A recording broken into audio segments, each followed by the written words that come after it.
HP exam affairs के official YouTube platform में आपका स्वागत है।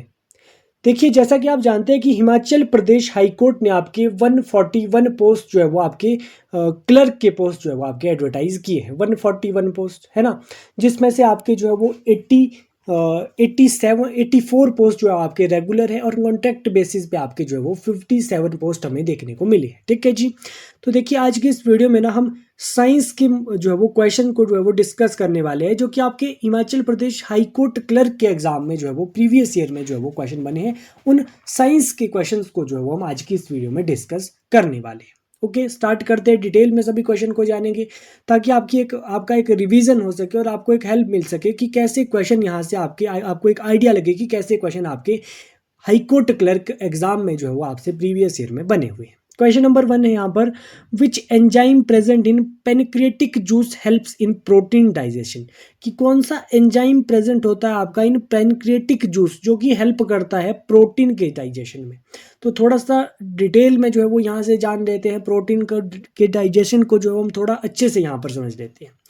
ये ऑप्शन ये यहाँ पर लिखा है पेप्सिन। देखिए, पेप्सिन क्या होता है, जब हम कोई भी प्रोटीन रिच फूड खाते हैं, जैसे कोई दालें खाते हैं, एग खाते हैं, तो प्रोटीन जो है वो डायरेक्टली बॉडी एब्जॉर्ब नहीं कर सकती है ना। डाइजेस्ट करने के लिए क्या चाहिए होता है, एंजाइम काम आते हैं। ठीक है, तो जैसे यहाँ पर ऑप्शन में लिखा है ए ऑप्शन पेप्सिन। पेप्सिन जो क्या होता है कि स्टमक में जब फूड पहुंचता है ना, तो पेप्सिन एंजाइम जो है वो आपका प्रोटीन को डाइजेस्ट करता है ना, स्टमक में, है ना। सबसे पहले जब स्टमक में जब फूड पहुंचता है तो पेप्सिन एंजाइम जो है वो प्रोटीन को डाइजेस्ट करता है। लेकिन जो है वो यहाँ पर क्वेश्चन क्या बना है, पेनक्रेटिक जूस यहाँ से क्वेश्चन बना है। ठीक है, देखिए, जब स्मॉल इंटेस्टाइन में जब उसके बाद फूड पहुंचता है तो पेनक्रियाज से क्या होता है कि पेनक्रेटिक जूस रिलीज होता है, जिसमें जो है वो ट्राइप्साइन जो है वो इंपॉर्टेंट एंजाइम बन जाता है ना। तो यहाँ पर सी ऑप्शन आपको दिख रहा होगा, ट्राइप्सिन। तो यही इस क्वेश्चन का राइट आंसर है। ट्राइप्सिन जो है वो आपका एंजाइम होता है जो प्रेजेंट होता है किसमें, पेनक्रिएटिक जूस में, जो किसमें हेल्प करता है, प्रोटीन के डाइजेशन में हेल्प करता है। तो इसीलिए सी ऑप्शन यहाँ पर बिल्कुल राइट आंसर है। बिल्कुल इंपॉर्टेंट क्वेश्चन है, कई बार जो है वो डिफरेंट एग्जाम में ये क्वेश्चन बन भी जाता है। अगर यहाँ पर स्टमक के बारे में लिखा होता तब तो हमारा पेप्सिन एंजाइम जो है वो राइट आंसर बनता, लेकिन यहाँ पर बात हो रही थी पेनक्रिएटिक जूस की। कौन सा एंजाइम पेनक्रिएटिक जूस में प्रेजेंट होता है जो कि हेल्प करता है प्रोटीन की डाइजेशन में। ठीक है, देखिए, लाइपेस नहीं हो सकता, लाइपेस नहीं हो सकता, ये आपके फैट के डाइजेस्ट जो है वो करता है।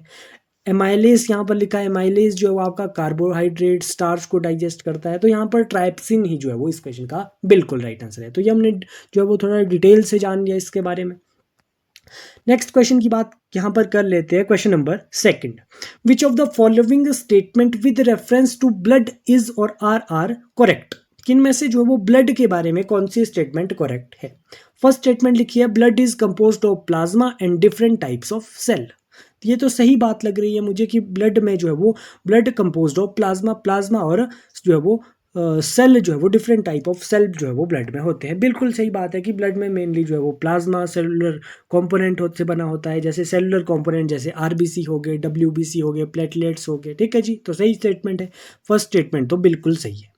सेकंड स्टेटमेंट पढ़ते हैं, the presence of haemoglobin makes blood appear red. बिल्कुल सही बात है कि जो आपके आरबीसी में क्या होता है ना, आपका हीमोग्लोबिन पाया जाता है, इसीलिए जो है वो रेड कलर का हमें ब्लड दिखाई देता है। तो ये दोनों स्टेटमेंट जो है वो बिल्कुल सही है। तो कौन सी यहाँ पर राइट आंसर बन गया, डी ऑप्शन की बोथ। यहाँ पर जो है वो यहाँ पर करेक्ट पूछा गया था कि कौन सी करेक्ट है, तो बोथ करेक्ट है, बोथ 1 और 2। डी ऑप्शन इस क्वेश्चन का बिल्कुल राइट आंसर है। तो बिल्कुल इजी क्वेश्चन आपसे साइंस सेक्शन में भी पूछे जा रहे हैं, बेसिक साइंस से यहाँ से आपसे क्वेश्चन बन रहे हैं। ठीक है जी। Question number 3, which of the following are communicable disease. इनमें से जो है वो कम्युनिकेबल डिजीज जो है वो इनमें से कौन सी है। फर्स्ट है आपकी मलेरिया, बी ऑप्शन है ट्यूबरक्लोसिस, सी ऑप्शन है आपका मिजल्स। ठीक है, तो देखिए, कम्युनिकेबल डिजीजेस क्या होती है कि ऐसी डिजीजेस जो एक इन्फेक्टेड पर्सन से दूसरे पर्सन तक जो है वो आपके ट्रांसमिट हो सकती है। जो आपकी ट्रांसमिट हो सकती है ना, वो आपकी कम्युनिकेबल डिजीज होती है।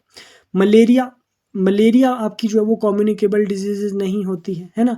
ट्यूबरक्लोसिस भी जो है वो कम्युनिकेबल डिजीज नहीं है। मिजल्स सॉरी ट्यूबरक्लोसिस तो है, ट्यूबरक्लोसिस तो है, मलेरिया नहीं है, ट्यूबरक्लोसिस टीबी तो बिल्कुल है, और मीजल्स ये भी जो है वो है। तो इस क्वेश्चन का राइट आंसर क्या है, second and third, D option ही इस क्वेश्चन का भी राइट आंसर है, डी ऑप्शन। ठीक है जी, आपकी कम्युनिकेबल डिजीज यहाँ पर पूछा गया था, तो टीबी और मीजल्स यहाँ पर लिखा भी है। ट्यूबरक्लोसिस जो टीबी है आपका, caused by bacteria, and measles caused by a virus, are directly transmitted from one person to another. तो ये एक पर्सन से दूसरे पर्सन में ये ट्रांसमिट होती है। ठीक है जी। Malaria violent infectious disease caused by plasmodium parasite. तो ये जो मलेरिया है ना, ये आपकी जो है वो इन्फेक्टियस डिजीज है, ये आपकी जो है वो कम्युनिकेबल ये डिजीज नहीं है। तो यहाँ से ये हमने पॉइंट जो है वो जान लिया। नेक्स्ट क्वेश्चन की वहाँ से बात कर लेते हैं। देखिए, अगर आप प्रिपरेशन कर रहे हैं ना Himachal Pradesh high court clerk के एग्जाम की, और यहाँ पर हम आपको कंप्लीट स्टडी मटेरियल प्रोवाइड कर रहे हैं, टेस्ट सीरीज हम आपको प्रोवाइड कर रहे हैं, ताकि आपकी प्रिपरेशन जो है वो आपका एक रिवीजन हो सके, और आपका एक अच्छी प्रिपरेशन हो सके आपके अपकमिंग हाई कोर्ट क्लर्क के एग्जाम के लिए। ठीक है जी। तो हम आपको कंप्लीट ये स्टडी मटेरियल और टेस्ट सीरीज प्रोवाइड कर रहे हैं। डेफिनेटली यहाँ से ना आपको आपके आने वाले एग्जाम में यहाँ से आपको हेल्प मिलेगी। देखिए, यहाँ पर हमारा व्हाट्सएप नंबर आपको दिख रहा होगा 70186561। यहाँ पर आप मैसेज कीजिए, हम आपको कंप्लीट स्टडी मटेरियल और टेस्ट सीरीज आपकी जो है वो लेटेस्ट एग्जाम पैटर्न के अकॉर्डिंग प्रोवाइड करेंगे। ठीक है जी। नेक्स्ट क्वेश्चन की यहाँ से बात कर लेते हैं। अब question number 4, the ozone layer restricts. Ozone layer जो है वो क्या रिस्ट्रिक्ट करती है? ए ऑप्शन है विजिबल लाइट को रिस्ट्रिक्ट करती है, नहीं विजिबल लाइट को तो नहीं करती है। बी ऑप्शन है इंफ्रारेड रेडिएशन, नहीं इंफ्रारेड को भी नहीं करती है। सी ऑप्शन है एक्सरे एंड गामा रेज को भी नहीं करती है। यूवी रे, अल्ट्रा वायलेट रे को आपकी जो है वो ओजोन लेयर जो है वो रिस्ट्रिक्ट करती है। तो डी ऑप्शन बिल्कुल राइट आंसर है। ओजोन का फॉर्मूला आप बताइए, तो O3 जो है वो ओजोन को कहते हैं, है ना। तो ये क्या करती है आपकी, रिस्ट्रिक्ट करती है अल्ट्रा वायलेट रे को। यहाँ पर लिखा भी है एक्सप्लेनेशन में, the ozone layer located in the earth stratosphere में आपकी जो है वो, ये क्वेश्चन भी एक बन जाता है कि ओजोन आपकी कौन सी लेयर में होती है, तो स्ट्रेटोस्फेयर में होती है ना। ये क्या करती है जो है वो एब्जॉर्व करती है approximately 97 to 99% of harmful UV ray radiation को जो है वो ये एब्जॉर्व करती है। तो यहाँ से ये आपको ध्यान में होना चाहिए। नेक्स्ट क्वेश्चन की बात कर लेते हैं, question number 5, for seeing object at the surface of water from a submarine under water the instrument used is. जो आपके सबमरीन है ना, वो आपके वाटर के सरफेस के ऊपर ऑब्जेक्ट को देखने के लिए कौन से इंस्ट्रूमेंट का यूज करते हैं? बड़ा फेमस क्वेश्चन है और इजी क्वेश्चन भी है। आपसे ऐसे ही इजी क्वेश्चन आपसे जो है वो हाई कोर्ट क्लर्क के एग्जाम में यहाँ से बन रहे हैं साइंस सेक्शन से। तो यहाँ पर इंस्ट्रूमेंट यूज करते हैं आपके सबमरीन, तो पेरिस्कोप का वो यूज करते हैं। बी ऑप्शन बिल्कुल राइट आंसर है, पेरिस्कोप का जो है वो आपके सबमरीन यूज करते हैं। किस लिए करते हैं? सरफेस के ऊपर, वाटर के सरफेस के ऊपर देखने के लिए, ऑब्जेक्ट को देखने के लिए पेरिस्कोप का यूज होता है। इंस्ट्रूमेंट का क्या नाम है? पेरिस्कोप है। ठीक है जी। A periscope uses a system of mirror और prism set as 45 degree angle पर सेट होता है इनसाइड अ लॉन्ग ट्यूब। ठीक है जी। Allowing observers inside a submerged submarine to see above the surface of water without exposing the vessels. तो ये आपको ध्यान रखना है, पेरिस्कोप आपको पता होना चाहिए। नेक्स्ट क्वेश्चन की बात कर लेते हैं, question number 6, entomology is the science of science that studies. जो एंटोमोलॉजी है ना, वो किस चीज की स्टडी होती है? बड़ा कॉमन सा ये क्वेश्चन है और इजी क्वेश्चन है। एंटोमोलॉजी आपकी जो है वो होती है बिहेवियर ऑफ ह्यूमन बींग, नहीं ह्यूमन बींग के बिहेवियर की तो आपकी साइकोलॉजी कहते हैं, आपका एंटोमोलॉजी नहीं कहते हैं, है ना। तो ये तो बिल्कुल गलत है। बी ऑप्शन है इंसेक्ट की स्टडी है, बिल्कुल सही, बिल्कुल ईजी क्वेश्चन है। इंसेक्ट की स्टडी क्या होती है आपकी? एंटोमोलॉजी होती है, बिल्कुल सही ये आंसर है। एंटोमोलॉजी किसकी स्टडी है? इंसेक्ट की स्टडी है। ठीक है जी। बी ऑप्शन बिल्कुल राइट आंसर है। Entomology is the branch of zoology focused on the scientific study of insect के स्टडी को कहते हैं आपकी क्या कहते हैं? एंटोमोलॉजी कहते हैं, including there taxonomy, morphology, physiology and ecology. ठीक है जी। नेक्स्ट क्वेश्चन की बात कर लेते हैं, question number 7, which of the following is used in pencils. Pencils में जो है वो इनमें से कौन सा यूज होता है? ए ऑप्शन है ग्रेफाइट, बी ऑप्शन है सिलिकन, डी ऑप्शन है आपका सी ऑप्शन है चारकोल, डी ऑप्शन है आपका फॉस्फोरस। देखिए पेंसिल में जो है ना, पेंसिल के लेड, लेड आपने जो है वो सुना होगा, किस चीज़ की बनी होती है? ग्रेफाइट, ग्रेफाइट की बनी होती है। ए ऑप्शन बिल्कुल सही आंसर है। ग्रेफाइट नाम का एक कार्बन का एलोट्रोप होता है। कार्बन के जो है वो 3 एलोट्रोप होते हैं ना, डायमंड होता है, ग्रेफाइट होता है, फुलेरिन होता है। तो ग्रेफाइट जो है वो आपका पेंसिल में ये यूज़ होता है। और आपका ये ग्रेफाइट नाम का गुड कंडक्टर भी होता है इलेक्ट्रिसिटी का। ये भी कई बार जो है वो पूछ लिया जाता है, तो ये ध्यान रखना। ये नेक्स्ट क्वेश्चन की बात यहाँ से कर लेते हैं। क्वेश्चन नंबर 8 है यहाँ पर, which of the following metals form an amalgam with other metal? इनमें से जो है वो कौन सा मेटल अमलगम फॉर्म करता है अदर मेटल्स के साथ? ए ऑप्शन है टिन, बी ऑप्शन है मरकरी, सी ऑप्शन है लेड, डी ऑप्शन है आपका जिंक। तो अमलगम आपका कौन फॉर्म करता है? तो अमलगम आपका मरकरी फॉर्म करता है। बी ऑप्शन बिल्कुल सही आंसर है। जब मरकरी किसी और मेटल के साथ मिलता है ना, तो क्या बनता है आपका? अमलगम बनता है, अमलगम बनता है। ठीक है जी, बी ऑप्शन बिल्कुल सही इस क्वेश्चन का राइट आंसर है। तो देखिए बिल्कुल easy question, basic question science section से यहाँ से आपके Himachal Pradesh high court clerk के एग्जाम से आपसे बने। तो देखिए अगर आप प्रेपरेशन कर रहे हैं ना, तो यहाँ पर आपको नंबर दिख रहा होगा 7018186561। यहाँ पर हम आपको कंप्लीट टेस्ट सीरीज प्रोवाइड कर रहे हैं और आपको स्टडी मटेरियल कंप्लीट प्रोवाइड कर रहे हैं, ताकि आपकी जो है वो अच्छा रिवीजन हो सके और आपका जो है वो यहाँ से अच्छा स्कोर आप जो है वो Himachal Pradesh high court clerk के एग्जाम में आप जो है वो कर सको। ठीक है जी, नेक्स्ट क्वेश्चन की यहाँ से बात कर लेते हैं। Question number 9, who invented the ball point pen? Ball point pen का जो है वो आपकी इन्वेंट किसने की है? ये ball point pen. A option है बीरो ब्रदर्स, बी ऑप्शन है आपका बिग ब्रदर्स, सी ऑप्शन है Waterman brothers and D option है आपका वाइट ब्रदर। देखिए बॉल पॉइंट को ना, बॉल पॉइंट पेन को कई बार ना आपका बीरो ब्रदर भी कहा जाता है, क्योंकि इन्होंने ये इन्वेंट किया था, है ना। ए ऑप्शन ही इस क्वेश्चन का राइट आंसर है। बीरो ब्रदर ने आपका ये बॉल पॉइंट पेन को जो है वो इन्वेंट किया था। ए ऑप्शन बिल्कुल सही आंसर है। देखिए यहाँ पर आपको ऑप्शन भी एक्सप्लेनेशन में भी दिख रहा होगा, ये बीरो ब्रदर है ना। इन्होंने क्या किया, फर्स्ट कमर्शियली जो है वो modern ball point pen in 1938, which is why ball point pens are commonly referred as biros भी कहा जाता है ना, बीरोज।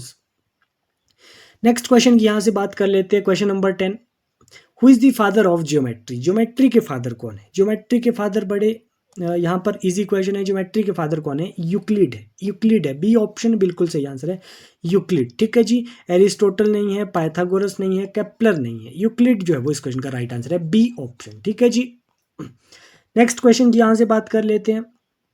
क्वेश्चन नंबर आपका 11, who among the following scientist had discovered radium? Radium की खोज जो है वो इनमें से कौन से साइंटिस्ट ने की है? ए ऑप्शन है आपका Marie Curie and Pierre Curie, B option है एंड्री लुइस आपका Andre Louis Debierne, C option है आपका Kasimir Fajans and D option है आपका ऑसवाल्ड।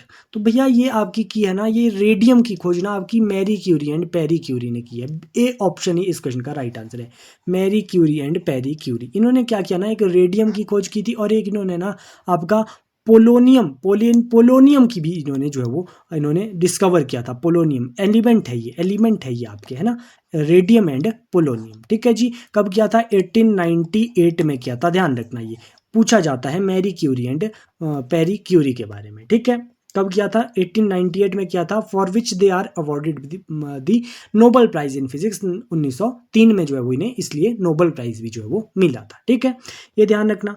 नेक्स्ट क्वेश्चन की बात यहाँ से कर लेते हैं। Question number 12, which gas is taken in by plant in the process of photosynthesis? की कौन सी गैस जो है वो taken in by plant, plant जो है वो कौन से गैस जो है वो इसमें से जो है वो लेता है इन दी प्रोसेस ऑफ फोटोसिंथेसिस? ठीक है जी, टेकन इन की बात कर रहा है, तो ये ध्यान रखना। ए ऑप्शन है ऑक्सीजन, बी ऑप्शन है CO2, सी ऑप्शन है आपका नाइट्रोजन एंड डी ऑप्शन है आपका ऑर्गन। तो बताइए कौन सी गैस जो है वो लेते हैं आपके प्लांट्स फोटोसिंथेसिस प्रोसेस के दौरान? तो आपका CO2 लेते हैं ना, कार्बन डाइऑक्साइड लेते हैं। बिल्कुल इजी क्वेश्चन है ये तो, CO2। ठीक है जी, अगर आपसे पूछा जाए कि रिलीज कौन सी गैस करते हैं आपके प्लांट, तो ऑक्सीजन करते हैं। बड़े कॉमन से ये क्वेश्चन रहते हैं। ठीक है जी, ऑक्सीजन करते हैं। नेक्स्ट क्वेश्चन की यहाँ से बात और कर लेते हैं। क्वेश्चन नंबर यहाँ पर 13 है, geothermal energy is basically which of the following type of energy? जो आपकी जियोथर्मल एनर्जी है वो कौन से टाइप की आपकी एनर्जी है? ए ऑप्शन है आपका रिन्यूएबल एनर्जी है, बी ऑप्शन है नॉन रिन्यूएबल है, सी ऑप्शन है बायोटिक है या फिर डी ऑप्शन है नॉन साइक्लिक है। देखिए पहले तो आपको पता होना चाहिए रिन्यूएबल एनर्जी क्या होती है, या फिर रिन्यूएबल रिसोर्सेज आपने सुना होगा। ऐसे रिसोर्सेज जो जिनको बनने में जो है वो लाखों करोड़ों साल लग जाते हैं ना, जैसे कोल पेट्रोलियम हो गए, ये क्या होते हैं आपके नॉन रिन्यूएबल आपके रिसोर्सेज होते हैं ना। रिन्यूएबल क्या होते हैं, जो आपके जल्दी बन जाते हैं ना, ज़्यादा टाइम नहीं लगता है बनने में, वो आपके रिन्यूएबल जो है वो रिसोर्सेज होते हैं। तो जो आप बताइए जियोथर्मल एनर्जी जो है वो कैसे होंगे। तो जियोथर्मल एनर्जी ना आपकी रिन्यूएबल होती है। ए ऑप्शन इस क्वेश्चन का राइट आंसर है, रिन्यूएबल ये होती है। ठीक है, ध्यान रखना ये।